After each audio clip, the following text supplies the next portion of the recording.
What's up, nation?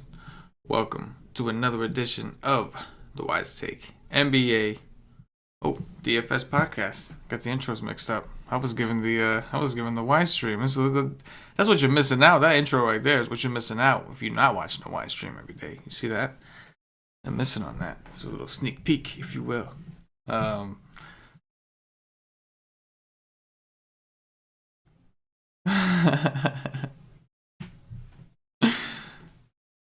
Yeah, no, definitely.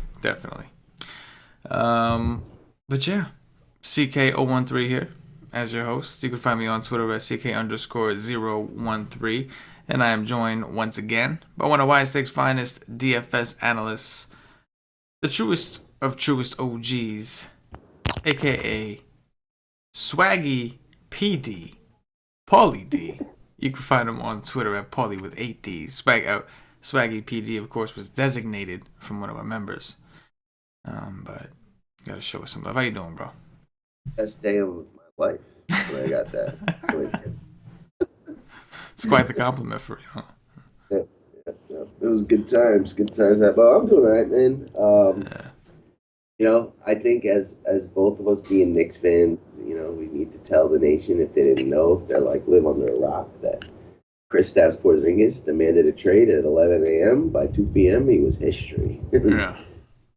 I think it was a pretty good trade. Yeah. What are your thoughts? I mean, first of all, I think it's ironic that last night when I was talking to Cash, I had said I'm done playing the Knicks unless they literally have like 9 or 10 dudes on their team, and the next day it looks like that's what we were gonna end up getting. But aside, I think. You ever seen The Godfather? Yeah, The Godfather. Yeah. Just when I thought I was out, the Knicks pulled us back in. That is legit. Up. At least for one more day. That is legit. Yeah. But as a Knicks fan, I'm happy about it. I didn't like the direction they were going in. It just looked kind of murky, and I'm thinking like, who's gonna want to play here? But by basically doing what they're doing, like I love Porzingis, but once a player tells you he doesn't think he wants to play here, we've seen so many times where that path goes, a la Anthony Davis, right? Like I want to go. They convince him to stay, and now what happens? He's leaving anyway, and New Orleans left with a dick in the hands. You know what I'm saying? So exactly. So how do you feel about how fast it happened though? Like, did the Knicks see if that was the best offer? Did they try to grab AD with that same grouping, or that was I was like, wow, yeah. Because there's other fish in the sea, and right. Well, just to be honest, I think they kind of wanted to move on from him already. Like you know how the Knicks are. Like I think they were already ready to move on, and so I think they did shop Porzingis to New Orleans. I actually read a report earlier. I don't remember who it was, so I don't want to say for sure if that's true. But it supposedly they did shop him to New Orleans first, and New Orleans wasn't interested. And because that would have been an interesting swap, because New Orleans would have had just as good of a chance. I mean, Porzingis is going to end up signing the the extension. What's it called? I'm talking about to lock in next year. The option. Yeah, he's going to sign that. So they'll get him for at least 1 year, whereas the Knicks would have, I think, lost Anthony Davis altogether. But anyway, I heard that they did try that. They were probably going to try to convince Anthony Davis, like, look, can take him to the best strip clubs in New York City, and you know what I'm saying? Like, come on, KD's coming. KD's coming. Like, exactly. Exactly. We get the first round draft pick. You don't got to decide with that. But Zion's on his way. Exactly. And maybe he would have stayed. Yeah, but if we think about what we actually got, I do think it was pretty decent. I'm with you. It did seem kind of quick. You wonder, I hope that was not an emotional decision. You know what I'm saying? KP comes in there and he's first pissed. Get him out of here. Get him out of here. He wants to be gone? No, I think they won the trade. I think they won. So, yeah. I think Dallas put that offer out, and they were like, yeah, we're not going to get much better than that. Let's take that. Yeah. I mean, so they even got the two first round picks. Like I understand what it is now. So one of them will probably be in 2021, and the other one will be 2 years after that. But still, that it's you're thinking about you took care of the future. Not only did you take care of now, the next year, but you also kind of took care of the future a little bit as well, ensuring that you have a couple picks. Even though they're spread out. Neither of those two picks are for this upcoming draft. But I believe not. Yes, I believe they are not for this year. the unless future. unless it's a top five. So, those crazy ass rules.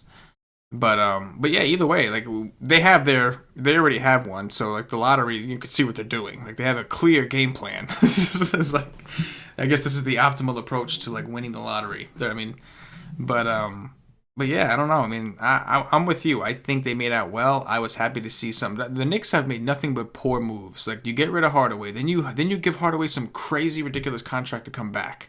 Like some of the things they've done are just, I'm just like, what is going on? And then now it's like, all right, you get it. You get it. We need to gut this thing now. Oh, they're Like, cleaning house. Yeah, they're yes. cleaning house. Like, DeAndre Jordan's like his contract's expiring. yep. You Canto know, be gone. Everybody. Like, they'll all be gone. Wesley Matthews, all of them.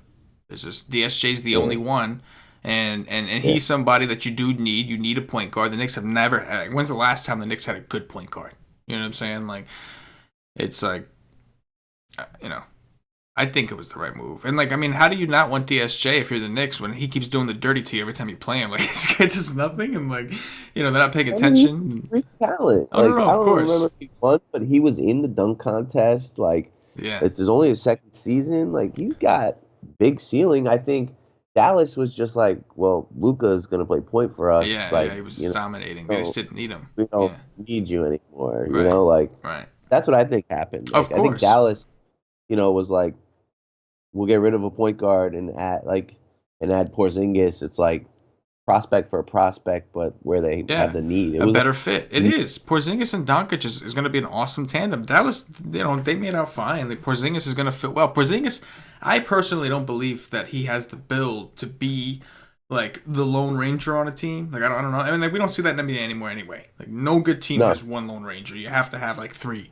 or whatever it is at least. So, but like I think him and Doncic, like that works. Like you said, like he more needs a guy to get him the ball in those spots. Like and Doncic needs a big man to to get the ball to down low or kick it out to from three. Like they make a nice little tandem. I think it worked out well for them too. But I agree with you. I think as far as like for the Knicks, I mean. You had mentioned it to me earlier. When I think you were texting me, and like the Knicks could instantly become contenders next year just by what they Yeah. do on free agency, and maybe they get lucky with the And the lottery. draft. Yeah, the Yeah. draft is going to be big, but hopefully they get the first pick and they get Zion and everything they wanted. But yeah, yeah, yeah. Long story short, here we are. It is February 1st. I had literally just written off the Knicks completely last night, and I said I would only consider playing them. Only consider playing them if they were like crazy thin, and which Really they are. short-handed. And yeah, right. Like we're expecting all these players. They need physicals and all that stuff, so we don't expect any of them to be ready. So Paulie, what's your take on the on what's gonna be Knicks chalk, but a short-handed version of it, I guess. Yeah, I mean, you know, it's interesting. I'm really curious to see what develops as chalk because we have like a very, very strong like understanding of the Knicks team, probably more than most of the field. Like if you're in like Indiana, do you give a shit about the Knicks? Like, do you Yeah. care to like pay attention to them? No. I can't imagine anyone knows. So I would think that like most people are going to be box score hunting, and like whatever happened the last two games, and whoever starts are going to be the guys that they play, and like you know everybody on the Knicks is wide open, and like what because they did something in the last game doesn't mean nothing. You know what I Yeah. mean? So there is going to be that aspect of like I think pretty much every Nick is going to be viable, and like we'll decide which ones as we get there, but like it could very easily, be the guys that are low on tomorrow. Like there were certain guys on Dallas low on today too, and Mm-hmm. some worked out, some didn't. I think it's going to be the same thing here. Yeah. Yeah, no, I'm with you, man. And also we have to consider who they're playing. They're playing Boston. It's not like they're playing the Hawks or like some guaranteed, fantasy type team. But yeah, I agree. But anyway, we'll go ahead and jump into this slate. Only a 5-game slate for a Friday, which is refreshing, man. Because these monster slates with all the value that opens up throughout the day is just too much. So I'm glad that we had this little string of shorter slates. Like I mean, some of the, how many slates now we have where it's like tonight was not that. It was very clear Dallas was going to be the chalk, and it was You made your decisions. But like before that, we had the 6 game slate. We were saying, oh, this feels like a 10 game slate. Like there were so many different options. So this one, judging by the games, doesn't really look like maybe that's going to be the case. Looks like a couple of these games stand out a lot more than others. So let's do what we do, Paulie. Point guards. What you see above 5K? PGs. I'll look at it on FanDuel. Okay, so stay above the I'll, six. yeah, I'll do the cash and roll. There you go. Uh, There you go. let's see. And I'm stalling for time as I load point guards, so that's also happening. So Russ against Miami, I can get behind that. Like I don't believe we have a spread for that game yet, but these are two competitive teams. OKC plays very fast, and like Miami doesn't, but they can. They have some interesting rotations. Got to see who's around. There may be some value that opens up. If like Wade misses again. Um, Hassan Whiteside got benched for poor defense in like the very, very beginning of their last game, and what's his name? Bam got like big minutes. uh, that situation's murky, but there may be some stuff in that game. So I think Russ is definitely in play. I think I like him more on DraftKings, not even knowing his price, but he just makes more sense there. But he's a good play. I can't even tell you when's the last time I played Kemba Walker. As of right now, that's a no. Um, wow. There's not many options actually below that. So Mike Conley, I could do. I won't say I wouldn't play Kemba Walker, but you know, it would probably have to be in a game stack. But Russ, Mike Conley, I don't mind. And that's probably it. Down to 6. I guess you could play Ricky Rubio. Yeah, it's interesting. There's guys that like you don't mind, but I don't think there's anybody that you're like, oh hell yeah, this guy, right? Like Russell Westbrook, I'll save Harden for shooting guard. Russell Westbrook at 11K, sure, he's playing really well, but it is Miami, not exactly the best fantasy team to target players against. And Miami's been just looking like dog shit completely. They just no idea who's playing. But anyway, so Westbrook's an option for sure, especially on DraftKings where you get bonuses for double doubles, triple doubles. Kyrie Irving is going up against these Knicks. I'm sure a lot of these Knicks are gonna draw some interest across the industry because of how shorthanded they are. So bringing it back with Kyrie's not out of the equation. It's the Garden. He is from, I believe he's East Orange, New Jersey. He's close by.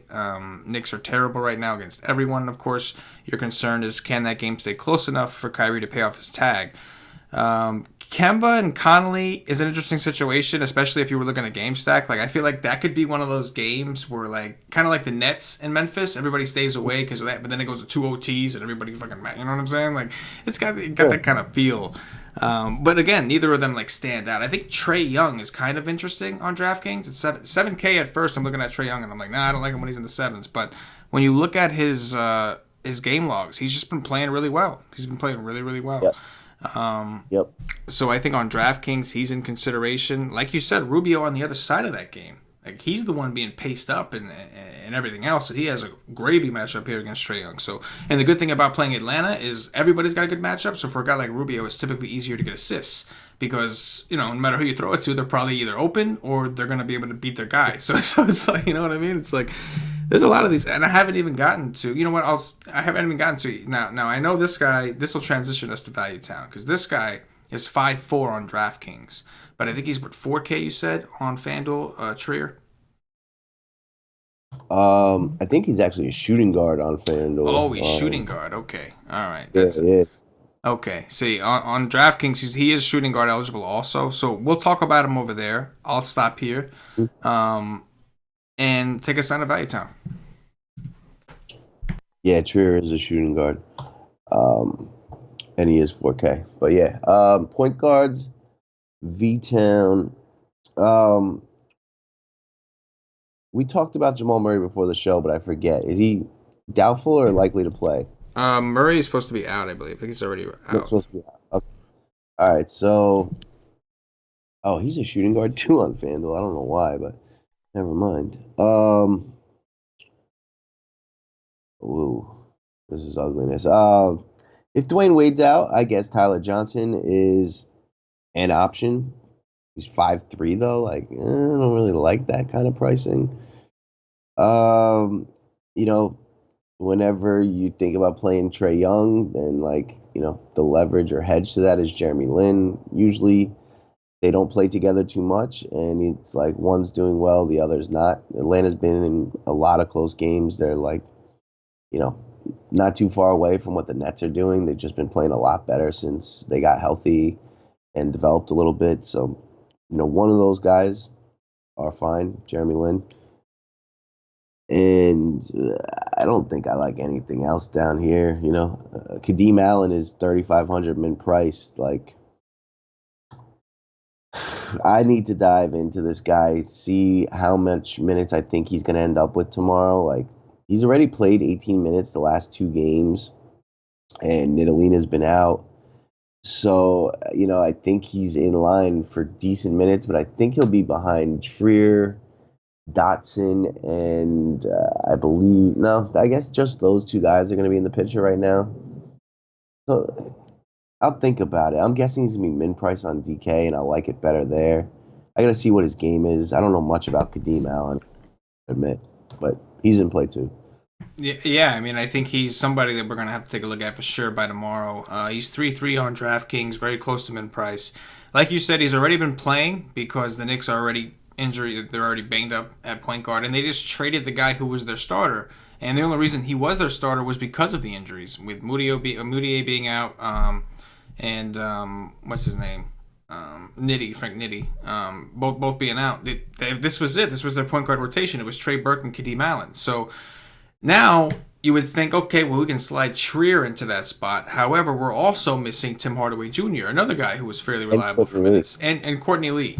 Um, but Hardaway's minutes are going to have to be picked up between Dotson, and Trier's going to have to pitch in with that, because between Hazonia Knox and then you got what, like Cornette, Vonleh, Cantor, that whole mess, and Mitchell Robinson.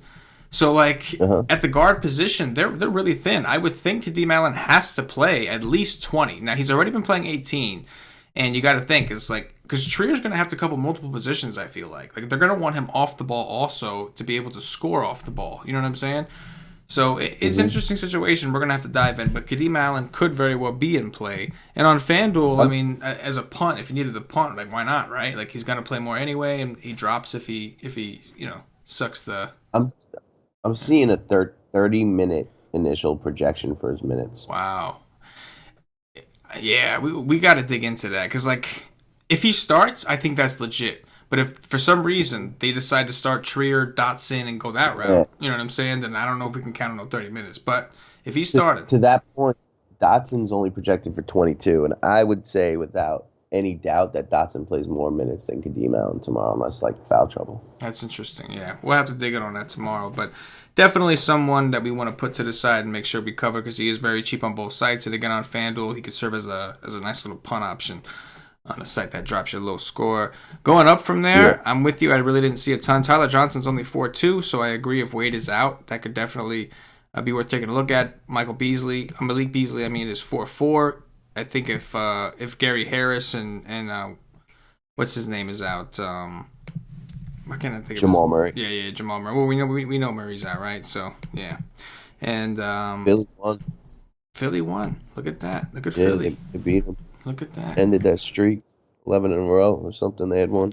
How about it? How about it? Joel Embiid ended up 20 and 20, 26 points, 20 rebounds. Oh shit! Yeah. And beat the goat. Move us over to shooting guards, Paulie. Shoot 10. Well, we're going to be talking about James Harden. He is 13-6. They are playing Denver. Do we have a spread on that game? Yeah, Denver's 4-point favorites. These are two good teams. Slow pace, but that doesn't really matter. In Denver in the altitude. Let's see if Harden's what is history, what is track record. what his background check says on past performances in Denver. Not very good. I played there twice this year already. Once, like, you know, 3 weeks ago, and once November 13th. And he went for 59 and 52. Both games they won by 10 and 12 points. So he's definitely interesting. Price is up though, but I think like nobody's gonna play James Harden, and we're gonna have this Knicks value. I mean, I don't know if nobody's gonna play him, but he was like 11% on this, a little bit larger slate the last time he was on it, but not that much bigger. And I don't think he'll be much more than that. So that's always going to be interesting. After that, we got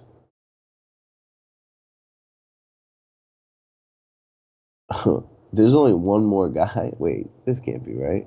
Oh, it is. Yeah, there's only one more option above 6K, and that's Donovan Mitchell at 8.8. He's fine. And that's it. That's all I got. Doesn't that make you think with the Knicks value also that Harden will be popular on FanDuel?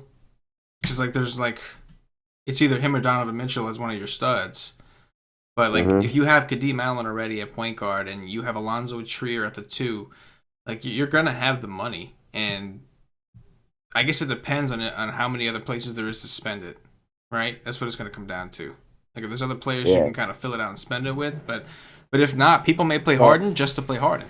You know what I mean? so like Alonzo Trier at 4K, I think is going to be mega chalk on FanDuel, Right. right? So that's one shooting guard spot. So uh, I don't. I mean, if like D Wade is out, then like you got Dion Waiters who could get some ownership. You got Malik Beasley if Gary Harris is out. You've got Donovan Mitchell against Atlanta, and there's some options, but you're definitely right. But like I would assume that Jokic's going to get a lot of traction at center, and then Russ at point guard. I don't know if like Harden gets higher ownership than either of those two studs. Yeah, that's a good point. But like the fact that Jokic is going to be more popular makes me think people will want to play Harden. You know what I'm saying? They'll be Harden Jokic pairs for sure. Right. And you combine that with the Knicks value with guys like Hazonia, Trier, or that Kadeem Allen dude, and Hmm. and it's easy because there's just there's not a ton of places to spend the money on, and Yep. so yeah, it's a situation we'll have to dive into. Um, but yeah, the lack of options it really on DraftKings a little bit different because you have other guys here. Like Will Barton is a small forward on FanDuel, but you can play my shooting guard on DraftKings. So there's easier paths to get around it. Hmm. But yeah, James Harden's going to be the first guy to make a decision. I'll say this: if Gary Harris is out, that'll be a big upgrade for the matchup. Gary Harris is a very good defender, and he's usually one of the guys they designate for Harden. So if he is in, the matchup could get tough, especially like you said in the altitude. And I believe Chris Paul's minutes. You told me before the show that we're expecting to see that raised. So all Yeah. these things kind of come into play. Plus, it's Manimal Revenge Night, which we'll talk about later. But yeah, By Don. the way, Boban is on the floor and Yeah, crushing down the stretch. yeah, he's going around smashing because I think Montrezl had 5 fouls or something like that. So they brought him in. He's just been just tearing it up. Bobanovich. Or like 10 DraftKings points. He's everybody's hero. Yeah. Donovan Mitchell against Atlanta is also highly in play. It's Atlanta. They suck everywhere. We've seen Mitchell's production. Oh, Chris Paul is actually questionable though too tomorrow, Oh, I think. that's right. Oh man, that's right. He is questionable, huh? So that's gonna have heavy impact. And you know what? You're right. I forgot all about that, but I saw a notification earlier today in the Slack chat. Lower back That was soreness. clutch save by Patio Joe, who's watching live. He sent me the text about Chris Paul. Oh, clutch patio Joe. Clutch. Look at Patio Joe, who doesn't play basketball, but he knows Chris Paul's out. He's starting to come up, man. He's getting into that. he's gonna learn us something. Um, Hmm. but yeah, Mitchell's production has fell off a little bit, but because it's Atlanta, you don't want to rule him out. After that, it's like I think Dwayne Wade, I do have interest in. I mean, I don't know how much he is over here. I think I might have said that too early. He's 5K right at the border. Yeah, yeah. I think Dwayne Wade, if he does play, is in an interesting spot. He's playing PG. He's playing Westbrook. These are guys he respects. I could see him trying to get up for this one, and he happens to play the position that they're the most vulnerable to. The shooting guard. So he'll get some minutes against Schroeder, no doubt. You know what I mean?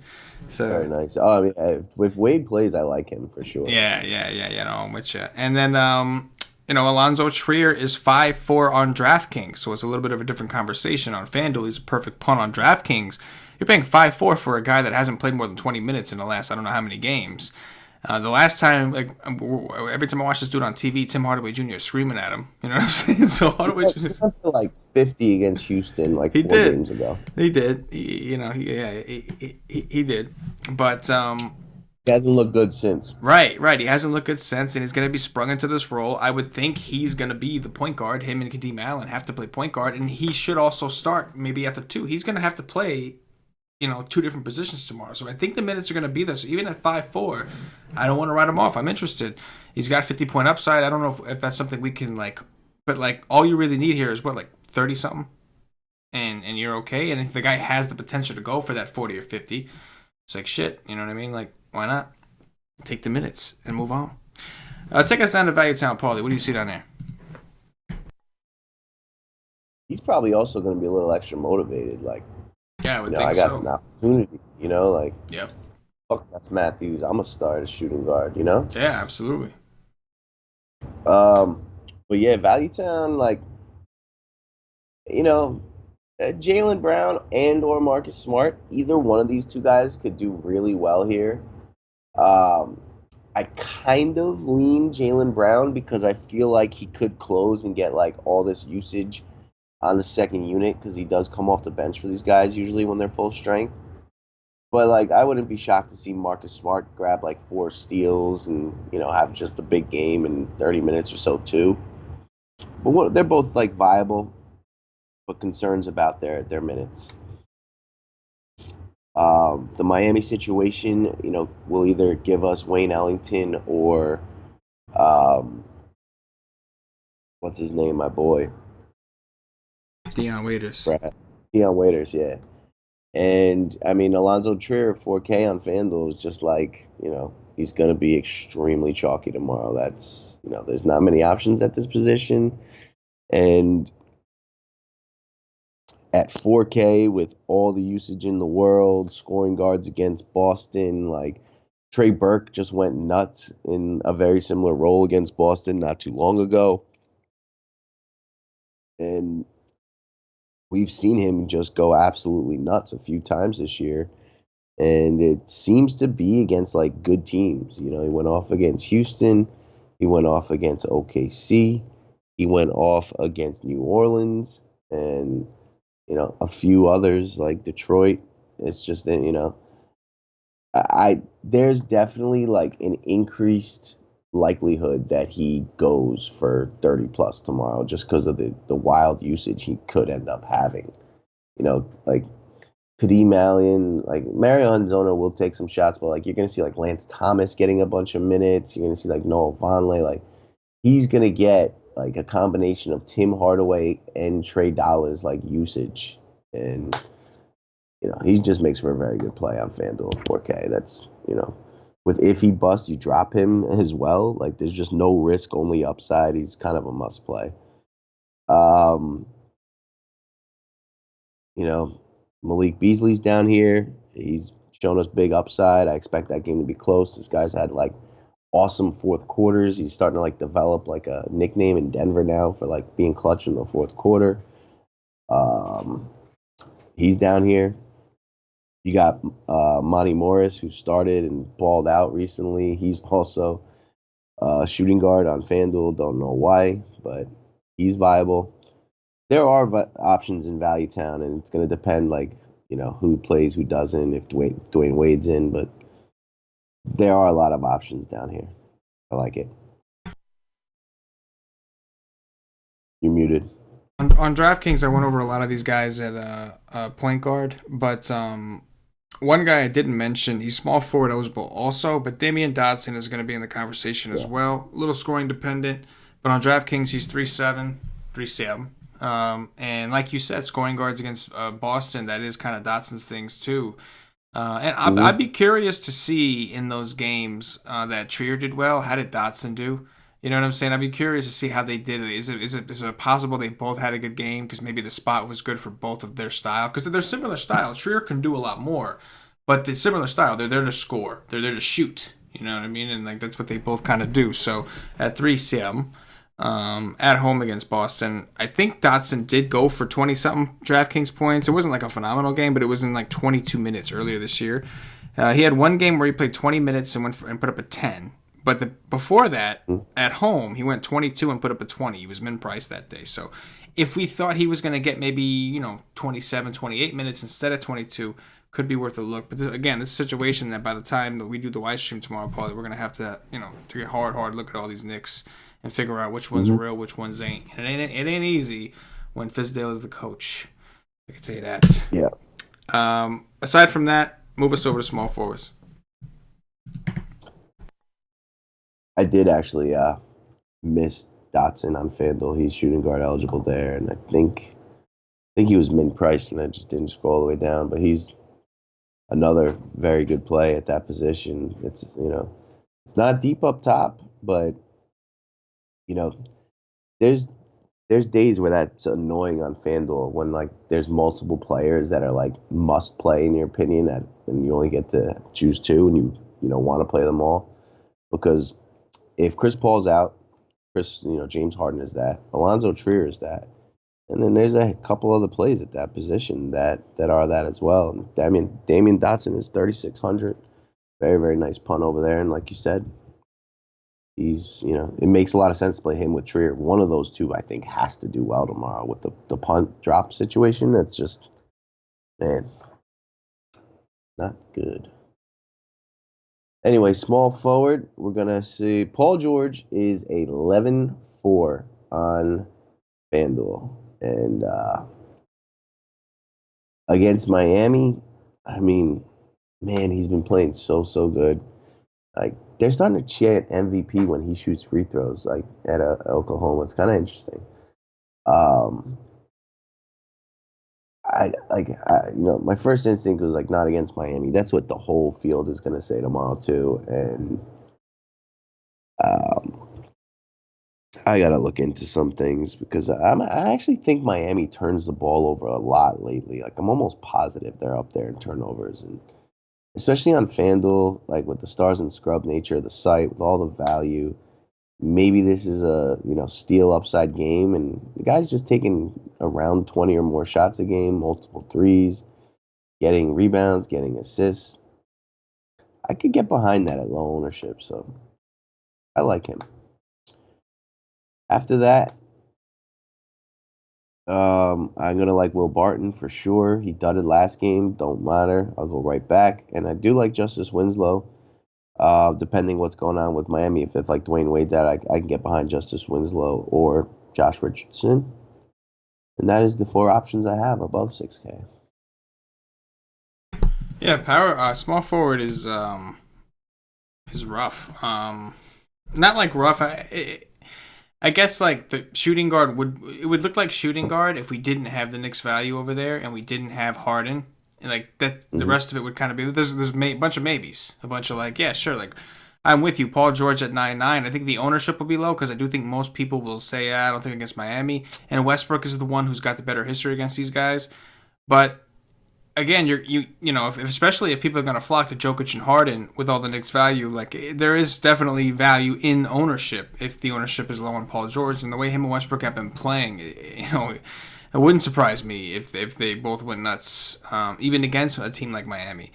Will Barton, like you said, he burned a lot of people last time as chalk. But we know what his upside is. You know what he's capable of. I would imagine that his ownership is going to be in flux between people trying to pay down at his position and pay up for the studs in that game. But definitely someone that I think we both have interest in. Justice Winslow is only 5'8" over here. This is a guy that has been playing that point guard role. He's been playing a lot of minutes. We know he has upside. So there's a bunch of guys that I'm okay with. Even Kevin Knox at 5'7". I think I like the price better on FanDuel, but he's 5'7" against Boston, and without Hardaway on the court, again, like there's just going to be guys that have to shoot, and now Trey Burke as well. So we're going to have to see these guys take shots, and unless they put Cantor on the court, which I highly don't think they will, with Cornette coming back, Mitchell Robinson on the squad, Vonleh, they've been playing at center. I just don't see it why they would just play Cantor out of nowhere. I would think that Knox is going to be in for another big workload when he's on the court. So definitely guys we have to consider. Move us down below. What do you see? So Kevin Knox is really the first name. He's 5K, and him, Trier, Dotson, one of those three absolutely has a very big game. Maybe even two of those three, and I don't think I would say 3 of 3, but at their prices, I think playing all three is possible. And he's shown us 50-point ceilings in the summer league when he wasn't around like other, aggressive type players. He was the aggressor, and he's going to be pretty close to that situation tomorrow. Don't like his matchups, but it just might be a volume thing, and he'll get as many minutes as they want to give him. You do have Mario Hezonja, who has been playing extremely well in good minutes, and he may even end up starting tomorrow in THJ's spot. He's played 32, 26, and 30 minutes. Like, I don't know how much more he'll get. Probably not too much more, but the usage will be higher, and at his price tag, he's in play too. He's gone for much higher in big minutes before. You go back 7 games and he had a stretch of 30, 34, 37 and 30, 25, and 31 minutes. Like, he's definitely in play as well.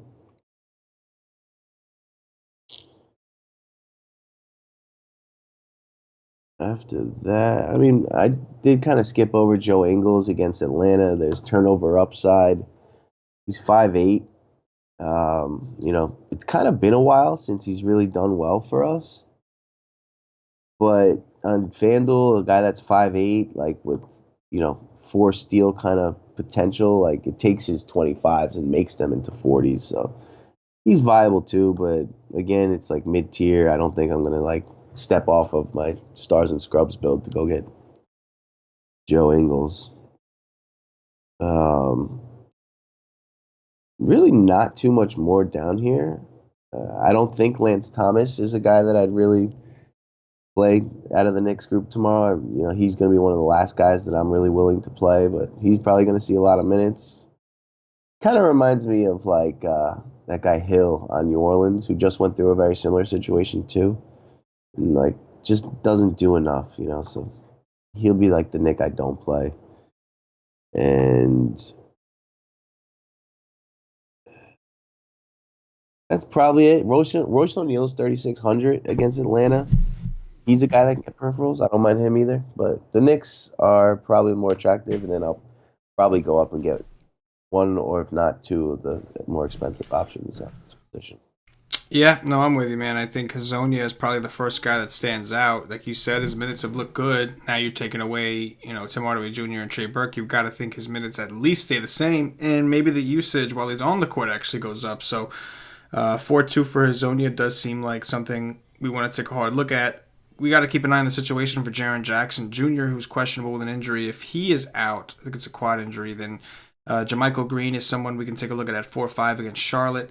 We got PJ Tucker over here. A lot of these guys are a power forward over on FanDuel. But aside from that, I really don't see a ton that I like down here without injury news to make some decisions. But Dotson is also an option at small forward as well. Paulie, move us over to power forwards.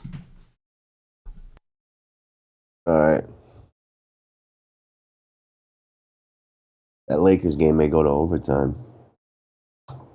Interesting. Over at power forward, we've got the Manimal checking in as the highest priced player in the revenge spot, going back to Denver. I am certainly going to have shares of Farid on both sites. I like him much more on DraftKings, where he is cheaper, and scooping up that double-double bonus on the regular. but since moving over to Houston, he has had a 6 steal and block game, a 3 steal and block game, and 2 twos. Um, I you know I will definitely have some, probably all in on DraftKings, and maybe, depending how the rest of the position looks, maybe just partial ownership on FanDuel. But you better believe I'm playing the man. I've played him every day, except for the last time, and I barely survived that. He did pretty well. It didn't ruin me, and the only reason I did was it was just one of those slates where I chose Jaleel Okafor over him. It ended up being right, but man, I was not comfortable doing it. I don't like this three-headed monster thing Atlanta's got going, but Collins is my favorite out of that group, and he's probably going to get forced to do more against a tough defensive team, and he's going to be drawing favors while Dedmon probably draws Gobert, so I would expect him to have a decent game if they stay in it. Noah Vonleh is certainly a Knick that I will be playing tomorrow. 5-5 against Boston, bigs against Boston. Increased usage. Early in the year, this guy was going for 40s fairly frequently. It was just a matter of if he got in foul trouble or not. And I think he's going to have similar usage to those kind of situations, and he's got great history against Boston. All of them this year, 3 times. I mean, one was only a 26, but 41 and 33. And the one where he went for 26, he only played 22 minutes, so it was probably before he got that starting role. So, yeah, I like Noah Vonleh a lot. And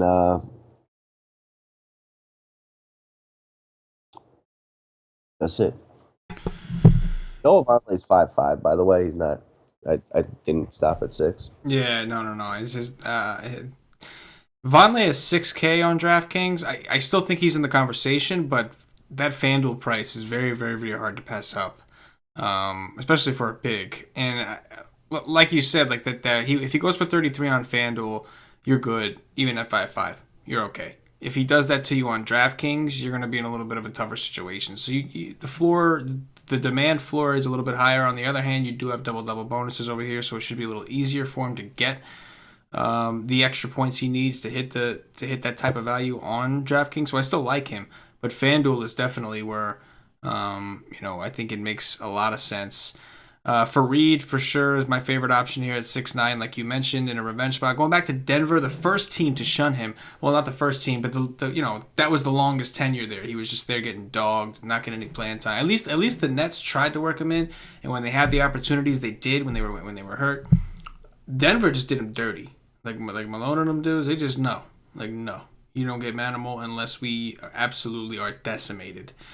And I think he's going to look to prove that he could have played with them. If you're Manimal, you got to be thinking I'm giving it to you. You are getting it. You know what I'm saying? He is gonna show them the definition of getting dick cocked. He was drafted by Denver, and he was there for 7 years. Same. And they gave up on him essentially. Yeah. Yeah. He's gonna want to stick it to him. There's no doubt. I'm playing Manimal. For sure. Collins, I think, will come in at lower ownership. He's 7-4. It's a pretty good price for him on DraftKings, the guy that's a lot of times in the 8s. The matchup, I agree, is going to be fairly tough with Gobert and Favors down low. But if I had to go against one of them, I agree. I prefer it to be Favors. And Collins, you would think, would be the one on Favors. So I think that could be a nice little ownership play. And then, like you said, the problem with Collins is the 3-man thing. Collins seems the most secure, and then I think Dedmon is the next most secure. He had a really big game against Utah at some point last year. But I think it seems like one of those guys really only smashes when the other one gets into foul trouble. So you're playing a game. You're playing with fire. But he's got upside at that price for sure. Paulie, take us down to Value Town. What do you see down there? Yeah. I think this could be a nice Millsap spot. He's 5'4" against Houston. They've been getting killed by anybody with any size. He has not played well in a long time, but the minutes should be there, and the team is a little bit more shorthanded.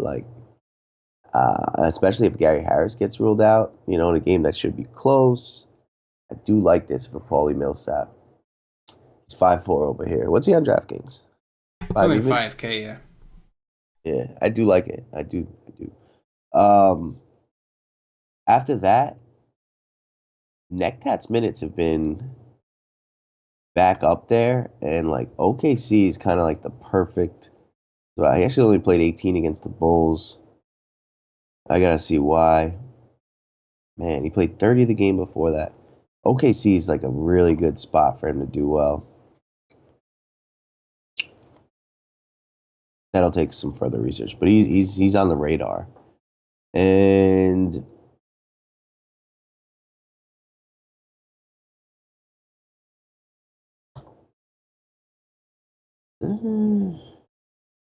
man, I've just kept missing this Jeremy Grant run, and like I just feel like at 6K, it's like too much to pay for him. But like he kind of just keeps, getting there. Like he's gone for 35 or more. 1, 2, 3, 4, 5 out of the last 10 games, and those other 5 where he didn't get 35, the minimum was 25. So like he's 6K on FanDuel, so some of those would hurt you, but I don't know. I'm just pointing out that he's been playing well, and I haven't caught any of it.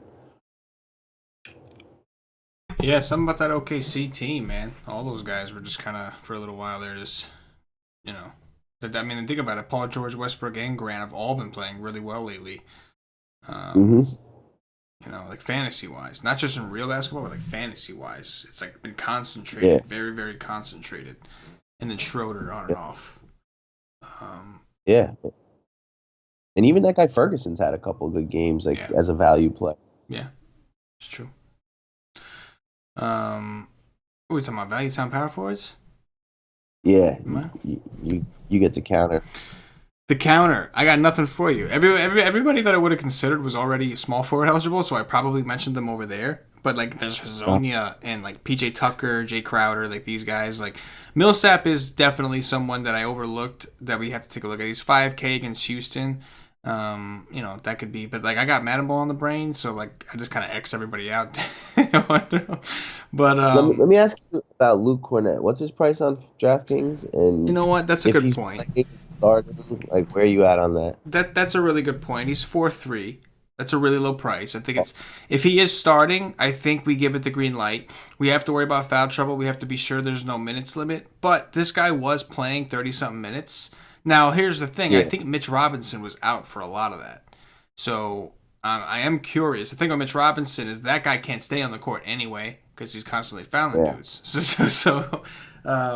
But I think, at 4-3, we'd have to consider him because he's a guy that is fairly aggressive. He's going to grab you some rebounds and he's going to shoot. Like this, he's going to take a shot. So that's a good point. 4-3 for Luke Cornett is probably the most attractive looking, assuming he starts and assuming there's no limit. And I think, like, although, Mitch Robinson wasn't there, I think Cantor was, and Cantor was playing during most of that, So it's like, no, Cantor's not. I just, like, who else? It's Vonleh, him, and Mitch Robinson. Those are really, like, fours and fives. Right. Yeah, no, 100. You're absolutely right. I think that's a good call. Assuming that, Cantor doesn't play, because why would he? Why would he? But other than that, the other guys I did go over at small forward, etc. So let's move it over to centers. Paulie, what do you see over there? Yo, did Cantor play the last game a little bit? I didn't see it. He came in like once it was like garbage time. He came in and kissed the court. He played 9 minutes, but he did come in. He was tweeting his ass off today. He quoted the trade and was laughing, all kinds of stuff, man. He was busy on Twitter today, Cantor. Having fun. Yeah. Yeah. When I got DeAndre Jordan, he's like, what the hell? He's such a wild card. Yeah. Yeah. I don't think he's going to play, though. DeAndre Jordan, that has nothing to do with him. That was No, of course. But, they might buy out no, they won't buy out DeAndre Jordan, but they might buy out Wesley Matthews. What's his name? Yeah. That's the thing. Cantor played 9 minutes. I had no idea why. It was a blowout up at the time he came in, but played 9 minutes. Did he close the game? No. He was somewhere in the third quarter, I believe. He came in. They were down by 20, and then Yeah, I don't know. I don't know if maybe Mitch Robinson was in foul trouble and finally needed a break. I don't know. But like they didn't have Cornette, so I don't know. But that's all I got. I mean, what's his price, Cantor? 5-2. 5.2. Yeah. I mean, honestly, like it'd be very, very hard for me to play Cantor. He would have to be in the starting lineup at this point. Like otherwise, it's like 5.2. You still need him to play 25 minutes just to even, you know what I mean? And like that is so unlikely. Like, I don't even see him on FanDuel. Is he like min price? He is. Oh no, he's 5.6. 5.6. Never mind. Never mind. Yeah, I don't need that. It would be very typical though to him being the starting lineup tomorrow. Yeah, just out of nowhere, just like, all right, you guys want cancer? Since we're losing every game, we'll give you cancer. Like, Yeah. Ah, man. We gotta just sweat out another half a season of misery with the Knicks and then the turnaround. Center. yep. I mean, you know, Jokic has been on a tear. He's gonna be really popular, and like, he does have busts in his report card. Like, it's not just like straight consistency. Like, it's not like, oh, like he either goes for like 5x or 8x. Like, he also has some like, 3.5, 4x's that can ruin you. And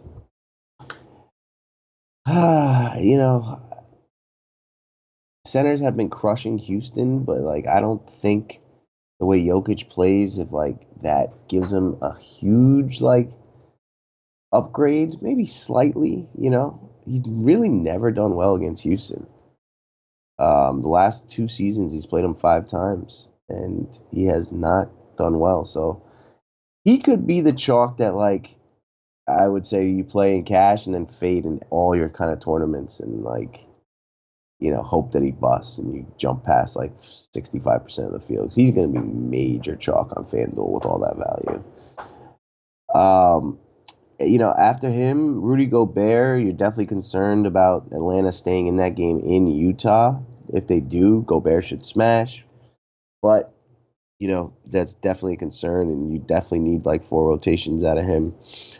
Marcus All is definitely interesting against Charlotte. Like that is 3,300 cheaper than Jokic on FanDuel, and they are missing a handful of like small forwards and guards, and I think J. Michael Green could be questionable. I'm not sure, but they're definitely I mean, shorthanded. what's his name? Jaren Jackson Jr. is questionable.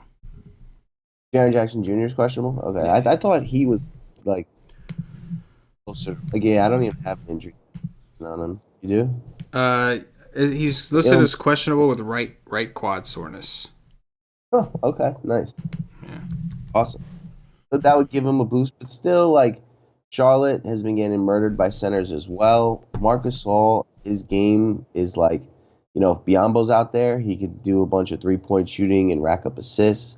And then when they bring in like GHG, he can go inside and dominate down low. So like he's always low owned, and no one's gonna want to play guys from that game. That game should stay close. So he's definitely in play.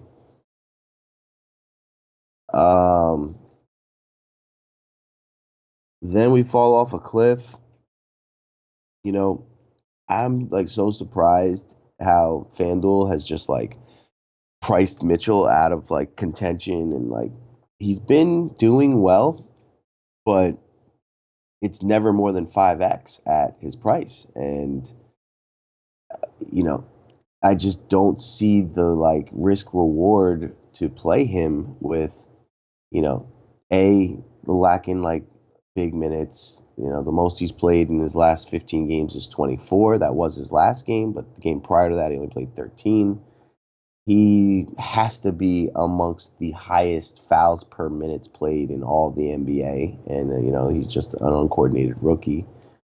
It is Boston, and I believe he did well against them recently. Yeah, he went for 23 in 21 minutes at 3.7, but now he's 5K. I believe he blocked like 9 blocks in one game earlier this season, so he's got major upside on a site like FanDuel. But I don't know. I think I'd almost, I don't know if he's cheaper on DraftKings, but I would assume he's like closer to 4, and maybe I'd play him over there. But 5K is just too risky. And, the only other guy I think that I would consider down here is Willie Hernan Gomez at 4-1 as like a upside punt play. Um,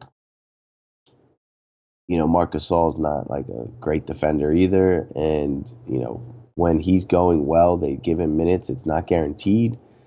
Sometimes, blowout run, he should get time. But in 18 minutes, he went for 23 against Memphis. And he's got some 30s. He's a decent punt, like plan to drop. But if he does get big minutes, he could go for 40 kind of play.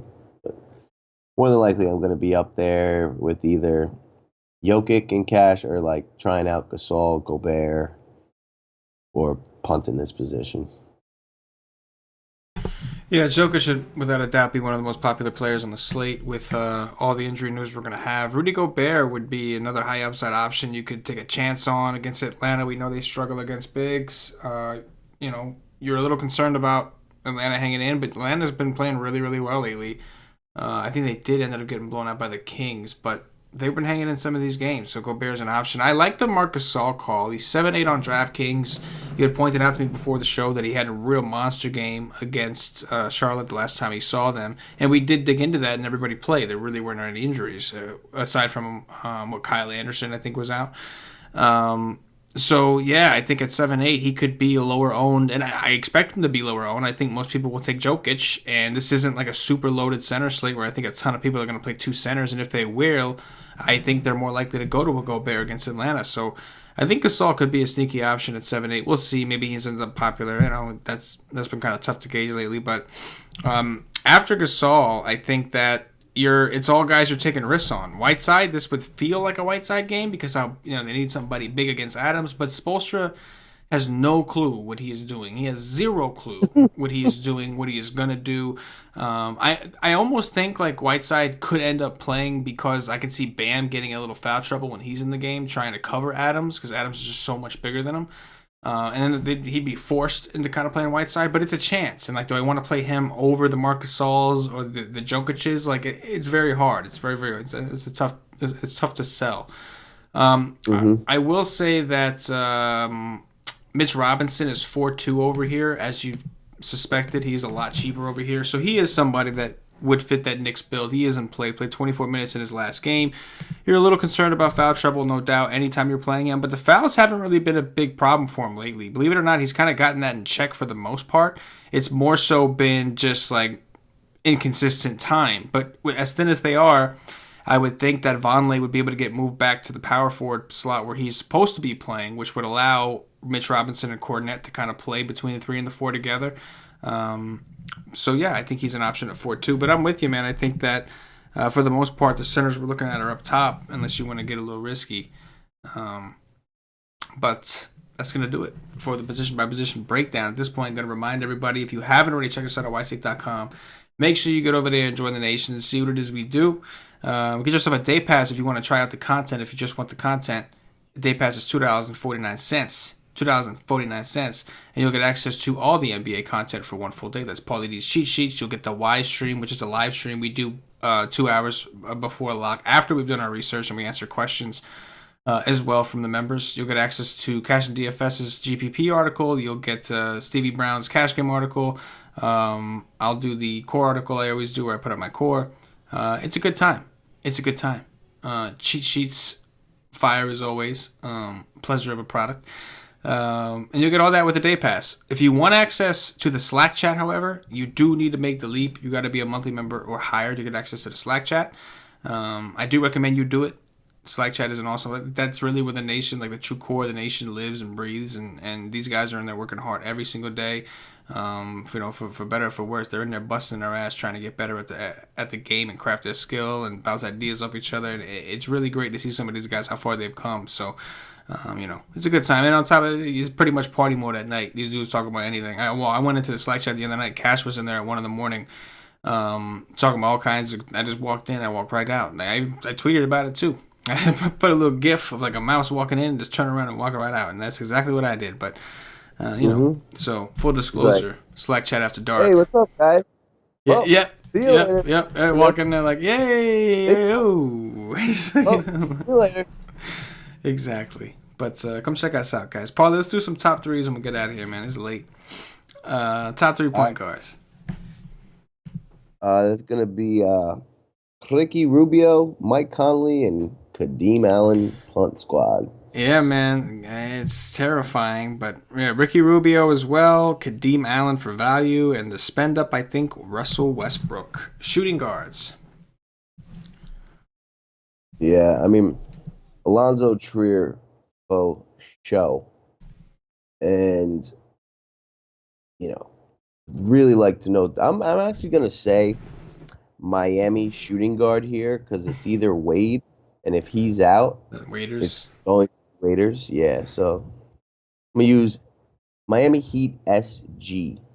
And then got to say Harden if, I would prefer Paul to be there to play Harden, to be honest, because if Paul's out, then it's just going to be 75% owned, and it's just like, no edge. But if Paul plays, he'll be under-owned, and I could get interested.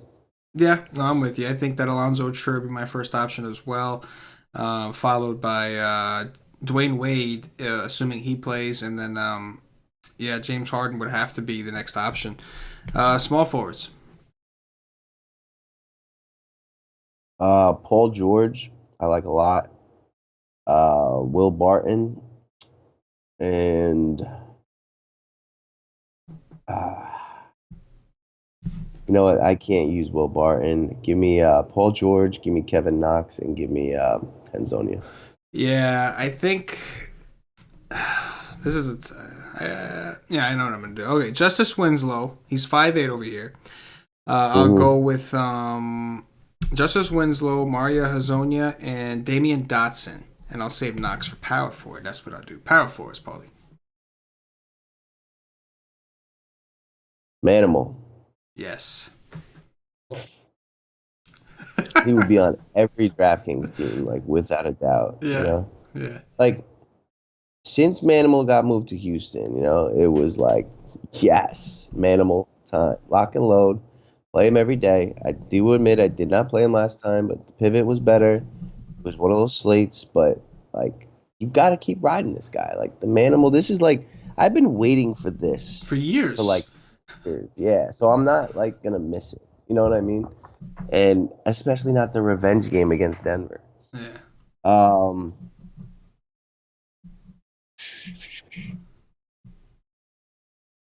man. I like Vonleh, and I do like John Collins. Yeah, I think I'm going to go with let's go with Fareed. That's obviously Fareed. Let's go Fareed, Kevin Knox, and I'll go with Luke Cornett, assuming he starts and assuming there's no minutes restriction. Centers. Yeah, Gasol.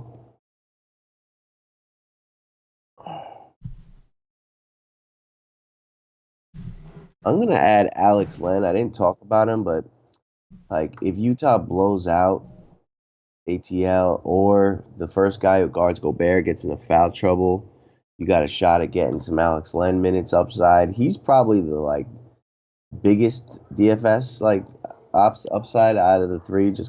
Collins has more ceiling, but he's priced for it. Like Alex Len at 4.5. In his last 4 games, he's gone for 37, 23, 32. You take all 3 of those, and then a 14 last game against Sacramento. So I like him, and I will say Rudy Gobert as my last one. Yep, I'm going to go with Gasol, Jokic, Gobert, and that is going to do it for the Wise Take DFS podcast. If you're watching on YouTube, please click that thumbs up, that like button, subscribe to the channel. If you're watching us on Facebook, give us a like and a share to support the Wise Take Nation. If you're watching us on Twitch or Twitter, give us a follow, give us a retweet. And if you're listening to us on Podbean or iTunes, give us some 5-star reviews. Paulie, anything in closing before we get up out of here?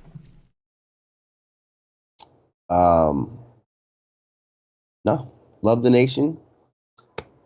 Shout out to Patio Joe, knowing about Chris Paul. And good job today, Knicks. You know, first positive thing the organization's done in a long time, and I'm happy about it. In a long time.